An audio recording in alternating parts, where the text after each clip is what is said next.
Video ini dipersembahkan oleh Hijrah Muda Channel. Kita iman ya iman saja. Nikmati ngandel kula. Jenengan nak sujud nikmati matur nuwun Gusti jenengan takdir kula sujud sehingga saya sah sebagai hamba jenengan. Kowe nek mati nikmati wae.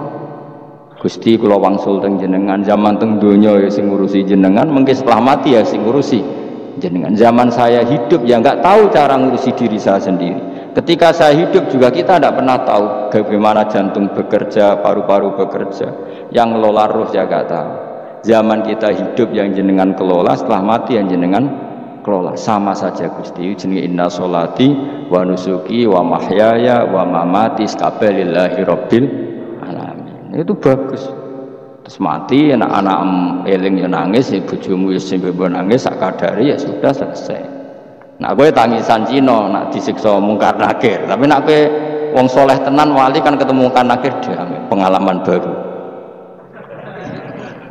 Terus dites mungkar nakir lulus kumplot, wah kan keren. Bu swarga diamen apa? Lah sing jenis iki mbok tahlili ya kena ora ya kena aman. Paham ya? Cukup malah debat tahlil hukumnya piye. Ya tahlil kalimat thayyibah hukumnya ya apik. Anak pitung dina tradisi Buddha ya pitung dina ini tradisi Buddha kalimat tetap kalimat thayyibah. Tapi misalnya ana sing ra gelem tahlil ya ora apa-apa, sing penting tetep nglafadzno kalimat cuma ra seneng dinane pitu. Ya gawe 8. Nah, misalnya gedeng pitu ya gawe 8 kan gampang. Nah gedeng pitu, gedeng 8 ya gawe siji, sementing ora anti kalimat thayyibah. Mau anti modele. Ya ndak apa-apa, kowe kudu cocok tidak cocok biasa. Ini ilmu semuanya bebas. Ilmu itu wilayah pengiran. Artinya wilayah pengiran nanti yang uji itu kamu pengiran. Ngapain debat kamu sekarang? Kita sering kritik Wahabi, kita juga sering dikritik Wahabi. Biasa saja. Saya sering ketemu ulama Wahabi, saling menghormati nggak apa-apa. Meskipun saling kritik, ya gejol-gejol kan ya biasa. Nggak masalah. Orang alim mulai dulu kritik-kritikan biasa. Imam Syafi'i sama gurunya sering gejol-gejolkan. Pas atas nama orang alim ya gejol-gejolkan. Dulu itu Mbah Hasyim Asy'ari sering gejol-gejolkan sama Ki Fakih Mas Kumambang, sama-sama orang alim, ya murid sama aku. Karena ilmu itu memang apa ya, kayak iya kayak enggak.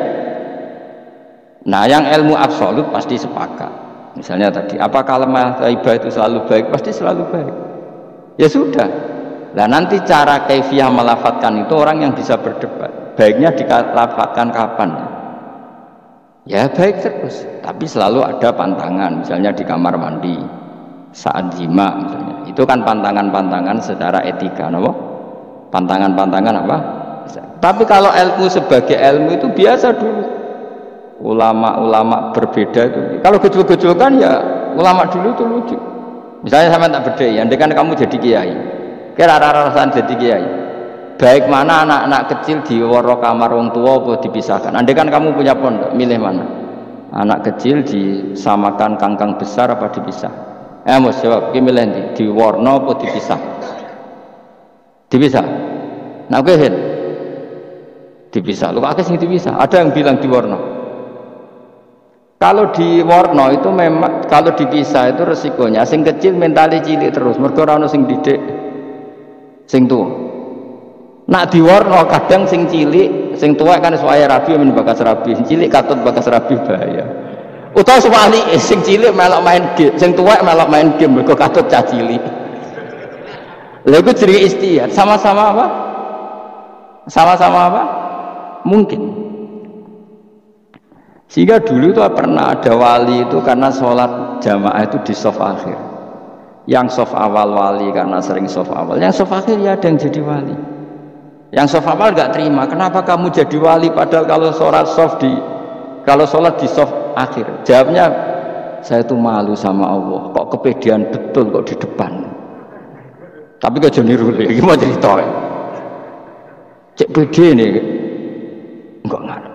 Karena dia di belakang motifnya tidak males, tapi motifnya itu apa? Tawadhu atau malu, dia jadi wali. Nah, gue kan bergo males banget. Atau moh rohimami itu. Iku sing mari ra wali-wali. Sing kok ngarep kadang ambisi ngimami padha dene malah repot meneh. Jadi dulu ilmu itu biasa. Orang Maliki itu nak gojlok orang Hanafi itu ya entek ngame. Orang Hanafi kalau gojlok Imam Malik itu ya entek ngame. Ya biasa, dulu itu ilmu ya biasa. Misalnya gini sampean tak bedheki. Ndak jawab saja jujur. Rasulullah itu puasa Senin Kamis selalu apa kadang-kadang dalam semua riwayat. Kadang-kadang. Sesuatu yang kadang-kadang dilakukan Rasulullah itu akan sunat terus apa sunatnya juga kadang-kadang. Ayo jawab.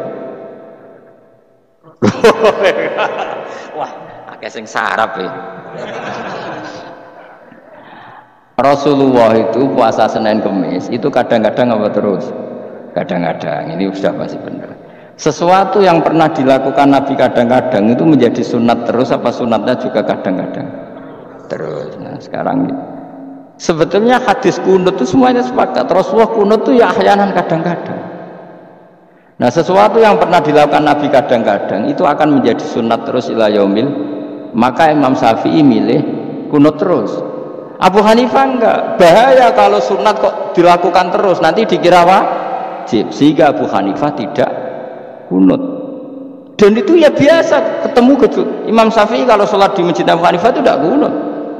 Ketika ditanya ikroman di hadal madhab, saya menghormati madhab. Orang Hanafi kalau main ke rumahnya Imam Syafi'i ya kunut ya biasa tuh. Sekarang kunut dan kunut jadi politik identitas. Ini kunut sebelah ini mesti enggak kunut sebelah yang dulu itu enggak. Saya sampai sekarang nggak pernah tahu kunut itu tradisi ormas mana, sampai sekarang nggak ada. Karena saya orang alim, taunya kunut mazhab Syafi'i, nggak kunut mazhab Hanafi. Dan itu sebelum tahun 12 dan 26 mazhab itu. Udah tahu toh maknanya? Mazhab itu sebelum tahun 12 dan tahun 26. Jelas? Kok orang paham?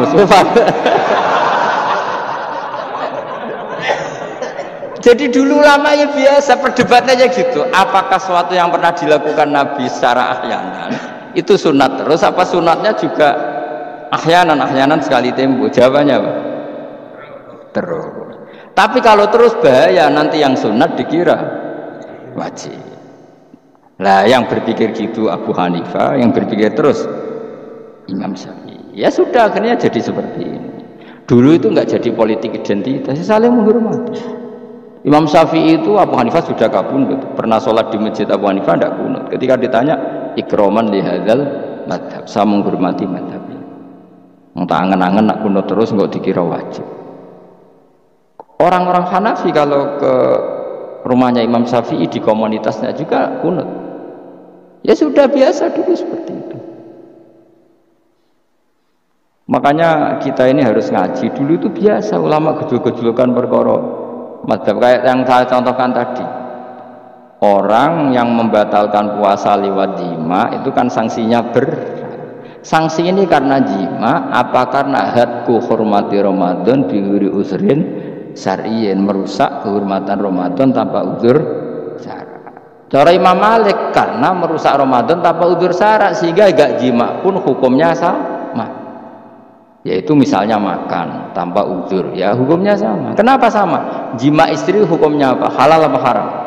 Halal. Makan halal. Maka kalau itu kamu lakukan fina hari Ramadan, siang-siang Ramadan tanpa udzur syara', maka sanksinya sama-sama berat karena dianggap melecehkan kehormatan Ramadan. Cara Imam Syafi'i enggak, jima sama makan mulai dulu beda. Kamu makan wajib mandi enggak? Nah, kalau jima wajib, kan beda. Ya beda itu tidak sama. Ya sudah, Imam Syafi'i memberi sanksi berat untuk jima, untuk makan tidak. Podo pintere kan juga penak. Penak kan? Sehingga ra penak itu podo gobloke, podo sok pintere. Lah itu debatnya ra barbar. Podo gobloke, nak debat podo sok pinter. Wis naudzubillah min dzalik. Kulo nek debate omong malah kudu guyu. Malah melok goblok ngrungokno tok malah melok goblok. Wong debat agama kok gak ono referensi, ora ono kitabe. Amen muni menurut saya. Memangnya Anda penting dalam Wali ora, ulama ora kok debat agama menurut. Memangnya Anda mujtahid? Kudune gak menurut kitab yang saya baca dalam mazhab Syafi'i kitabnya ini begini. Sing sitok bantah dalam mazhab Maliki kitabnya ini. Wah itu keren. Aku teko ning majelis. Debat menurut saya. Emangnya Anda siapa? Nabi ndak, wali ndak, ulama ndak? Kok mau agama menurut Anda? Kowe swargane ora mesti kok ape. Makanya dibiasakan pakai referensi, pakai sanad. Agama ini butuh sanad. Inna hadzal ilma dinun fanzuru amman ta'khuduna dinakum. Lihat di muqaddimah Sahih Muslim. Agama ini ilmu, ilmu ini agama. Maka lihatlah ilmu itu kamu ambil dari mana? Karena tanpa sanad ini. Jangan lupa klik subscribe dan nyalakan lonceng notifikasinya.